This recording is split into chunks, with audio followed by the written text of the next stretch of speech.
নমস্কার, আমি আজকে একটি গল্প বলে শোনাবো। গল্পটির নাম নরহরি দাস। লিখেছেন কবি উপেন্দ্রকিশোর রায়চৌধুরী। মাঠের পাশে বন আছে আর বনের ধারে মস্ত পাহাড় আছে। সেখানে একটা গর্তের ভেতরে একটা ছাগল ছানা থাকতো। সে তখনও বড় হয়নি, তাই গর্তের বাইরে যেতে পেত না। বাইরে যেতে চাইলে তার মা বলতো, যাসনি, ভাল্লুকে ধরবে, বাঘে নিয়ে যাবে, সিংহে খেয়ে ফেলবে। তা শুনে তার ভয় হতো আর সে চুপ করে গর্তের ভেতরে বসে থাকতো। তারপর সে একটু বড় হলো, তার ভয়ও কমে গেল। তখন তার মা বাইরে চলে গেলে সে গর্তের ভিতর থেকে উঁকি মেরে দেখতো। শেষে একদিন একেবারে গর্তের বাইরে চলে এলো। এখানে এক মস্ত ষাঁড় ঘাস খাচ্ছিল। ছাগল ছানা আর এত বড় জন্তু কখনো দেখেনি, কিন্তু তার শিং দেখেই সে মনে করে নিল ওটাও ছাগল। খুব ভালো জিনিস খেয়ে এত বড় হয়েছে। তাই সে ষাঁড়ের কাছে গিয়ে জিজ্ঞেস করলে, হ্যাঁ গা, তুমি কি খাও? ষাঁড় বললে, আমি ঘাস খাই। ছাগল ছানা বললে, ঘাস তো আমার মাও খায়, সে তো তোমার মতো এত বড় হয়নি। ষাঁড় বললে, আমি তোমার মায়ের চেয়ে ঢের ভালো, ঘাস অনেক বেশি করে খাই। ছাগল ছানা বললে, সে ঘাস কোথায়? ষাঁড় বললে, ওই বনের ভেতরে। ছাগল ছানা বললে, আমাকে সেখানে নিয়ে যেতে হবে। এ কথা শুনে ষাঁড় তাকে নিয়ে গেল। সেই বনের ভেতরে খুব চমৎকার ঘাস ছিল। ছাগল ছানার পেটে যত ঘাস ধরলো সে তত ঘাস খেলো। খেয়ে তার পেট এমন ভারী হলো যে সে আর চলতেই পারে না। সন্ধে হলে ষাঁড় এসে বলল, চলো এখন বাড়ি যাই। কিন্তু ছাগল ছানা কি করে বাড়ি যাবে? সে তো চলতেই পারে না। তাই সে বললে, তুমি যাও, আমি কাল যাব। তখন ষাঁড় চলে গেল। ছাগল ছানা একটি গর্ত দেখতে পেয়ে তার ভেতরে ঢুকে রইল।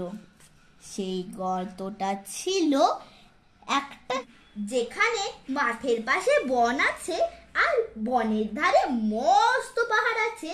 সেইখানে একটা গর্তের ভেতরে একটা ছাগল ছানা থাকতো। সে তখনও বড় হয়নি, তাই গর্তের বাইরে যেতে পেত না। বাইরে যেতে চাইলে তার মা বলতো, যাস নে, ভাল্লুকে ধরবে, বাঘে নিয়ে যাবে, সিংহে খেয়ে ফেলবে। তা শুনে তার ভয় হতো আর সে চুপ করে গর্তের ভেতরে বসে থাকতো।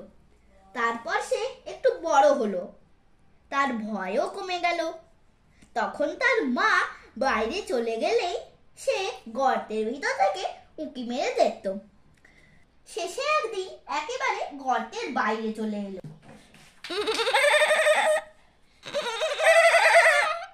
সেইখানে এক মস্ত ষাঁড় ঘাস খাচ্ছিল। ছাগল ছানা আর এত বড় জন্তু কখনো দেখেনি, কিন্তু তার শিং দেখেই সে মনে করে নিল ওটাও ছাগল। খুব ভালো জিনিস খেয়ে এত বড় হয়েছে। তাই সে ষাঁড়ের কাছে গিয়ে জিজ্ঞেস করলো, হ্যাঁ গা, তুমি কি খাও? ষাঁড় বললে, আমি ঘাস খাই।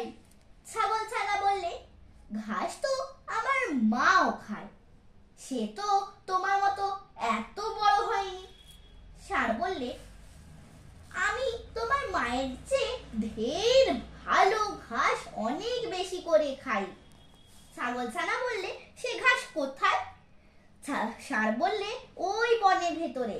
ছাগল ছানা বললে, আমাকে সেখানে নিয়ে যেতে হবে। এই কথা শুনে ষাঁড় তাকে নিয়ে গেল। সেই বনের ভেতরে খুব চমৎকার ঘাস ছিল।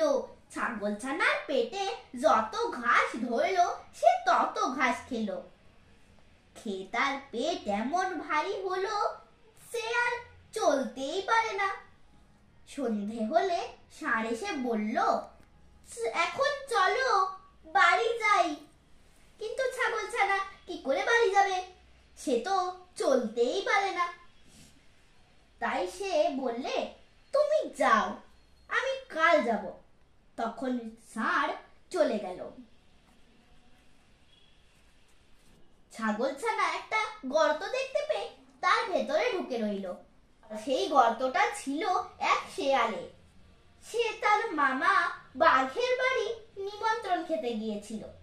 অনেক রাত্রে ফিরে এসে দেখে তার গর্তে কিরকম একটা জন্তু ঢুকে রয়েছে। ছাগলছানাটা কালো ছিল, তাই শেয়াল অন্ধকারের ভিতর ভালো করে দেখতে পেল না। সে ভাবলো বুঝি রাক্ষস টাক্ষস হবে। এটা মনে করে সে ভয়ে ভয়ে জিজ্ঞেস করলো, গর্তের ভেতরে ও কে? ছাগলছানাটা ভারী বুদ্ধিমান ছিল।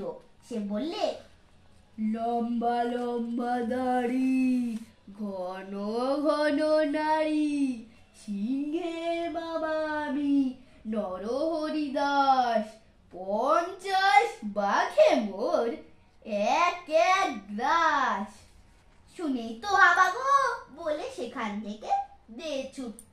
এমন ছুট দিল যে একেবারে বাঘের ওখানে গিয়ে তবে সে নিঃশ্বাস ফেললে। বাঘটাকে দেখে আশ্চর্য হয়ে জিজ্ঞেস করলে, কি ভাবলে এই গেলে আবার এক্ষুনি এত ব্যস্ত হয়ে ফিরলে যে?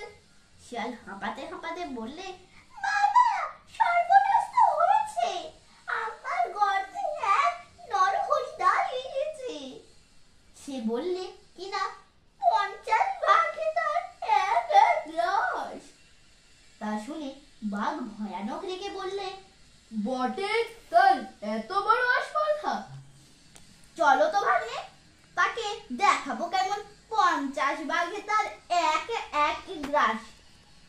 শিয়াল বললে, আমি আর সেখানে যেতে পারবো না। আমি সেখানে গেলে যদি সেটা হাঁ করে আমাদের খেতে আসে, তাহলে তুমি তো 2 লাফেই পালাবে।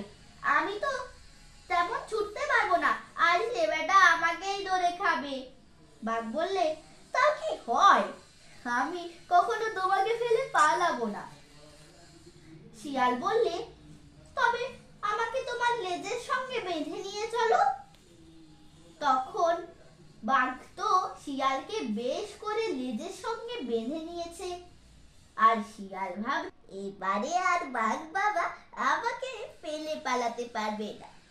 এমনি করে তারা দুজনে শিয়ালের গর্তের কাছে এলো। ছাগলছানা দূর থেকেই তাদের দেখতে পেয়ে বলল, দূর হ হতভাগা, তোকে দিলুম 10 বাঘের করি, 1 বাঘ নিয়ে এলি লেজে দিয়ে দড়ি। শুনেই তো ভয়ে বাঘের প্রাণ উড়ে গিয়েছে। সে ভাবলে যে নিশ্চয় শিয়ালদাকে ফাঁকি দিয়ে নরহরি দাসকে খেতে দেওয়ার জন্য এনেছে। তারপর সে আর কি সেখানে দাঁড়ায়? সে 25 হাত লম্বা লম্বা এক এক লাফ দিয়ে শেয়ালকে শুদ্ধ নিয়ে পালাল। শেয়াল বেচারা মাটিতে আছাড় খেয়ে, কাঁটার আঁচড় খেয়ে, ক্ষেতের আলের ঠোক্কর খেয়ে একেবারে যায় আর কি।